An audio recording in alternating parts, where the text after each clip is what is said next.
Hello दोस्तों, नमस्कार। मैं विजेंद्र यादव आप सभी का फिर से स्वागत करता हूं आपके अपने यूट्यूब चैनल मैथ विनर्स पर। तो चलिए, इस वीडियो में हम आज देखने वाले हैं बहुत ही मोस्ट इम्पोर्टेंट टॉपिक, संसद यानी पार्लियामेंट।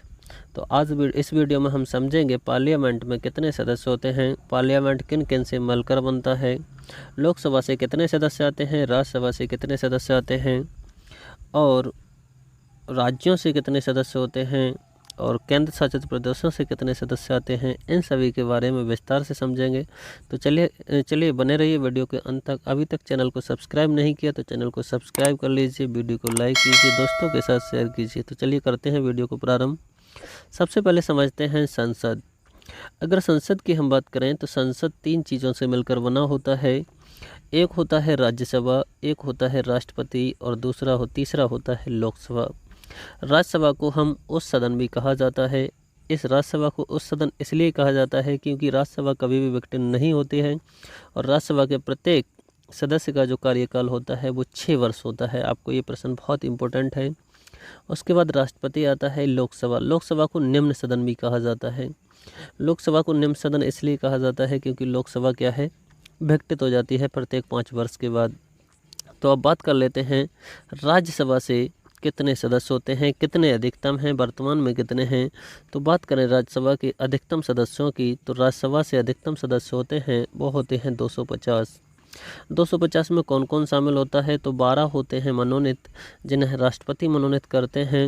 और ये कौन कौन से 4 क्षेत्रों से आते हैं। एक होते हैं साहित्य के क्षेत्र से, विज्ञान के क्षेत्र से, कला के क्षेत्र से, समाज सेवा के क्षेत्र से।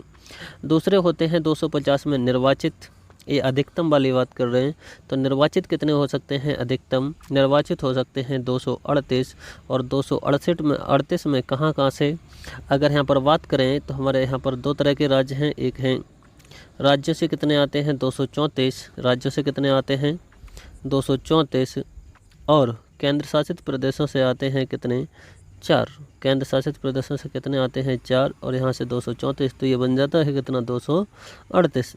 लेकिन वर्तमान की अगर बात करें, वर्तमान सदस्य संख्या है वह है 245। कैसे में, राज्यसभा में, ये ध्यान रखना है। इसमें 12 ये मनोनीत होते ही होते हैं। कौन करता है, राष्ट्रपति करता है।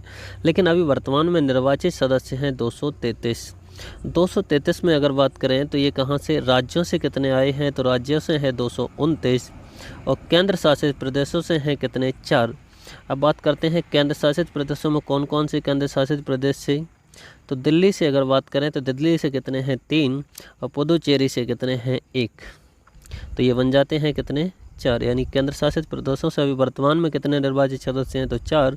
और राज्यों से कितने हैं, 229। टोटल कितने हैं राज्यसभा में निर्वाचित सदस्य, तो 233। अब चलते हैं लोकसभा की तरफ। तो लोकसभा की अगर बात करें तो अधिकतम सदस्य संख्या है 552। कितने हैं, अधिकतम सदस्य संख्या है 552, जिनमें से एक तो आते हैं निर्वाचित और दूसरे होते हैं मनोनीत। मनोनीत की बात करें तो यहाँ पर 2 होते हैं, उन्हें बोलते हैं एंग्लो इंडियन।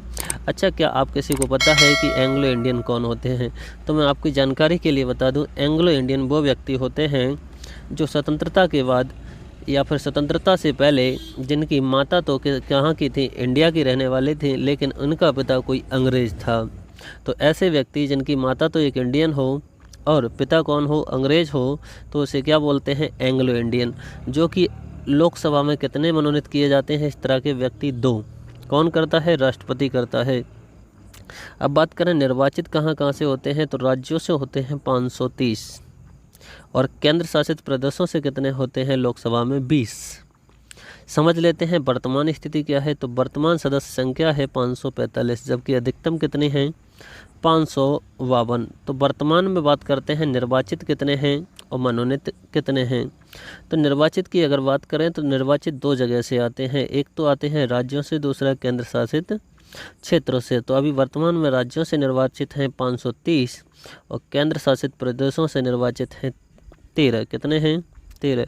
अब केंद्र शासित प्रदेश कौन कौन से हैं, तो इसमें हमारे पास आ जाता है, एक दिल्ली से हैं 7 और अन्य केंद्र शासित प्रदेश क्षेत्रों से कितने हैं, 6। अब बात कर लेते हैं एंग्लो इंडियन, वो तो होना ही होना है। कितने होते हैं, 2 होते हैं। कौन मनोनीत करता है, इसे राष्ट्रपति मनोनीत करता है। कौन करता है? राष्ट्रपति मनोनीत करता है।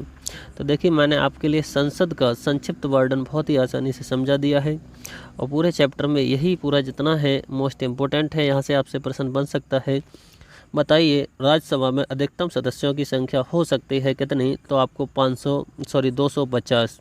वर्तमान में कितने हैं? 245 हैं। इसमें अगर बात करें तो मनोनीत सदस्य कितने हो सकते हैं, ये भी प्रश्न बहुत बार बनता है। तो कितने? 12। अधिकतम मनोनीत सदस्य कितने हो सकते हैं? 12।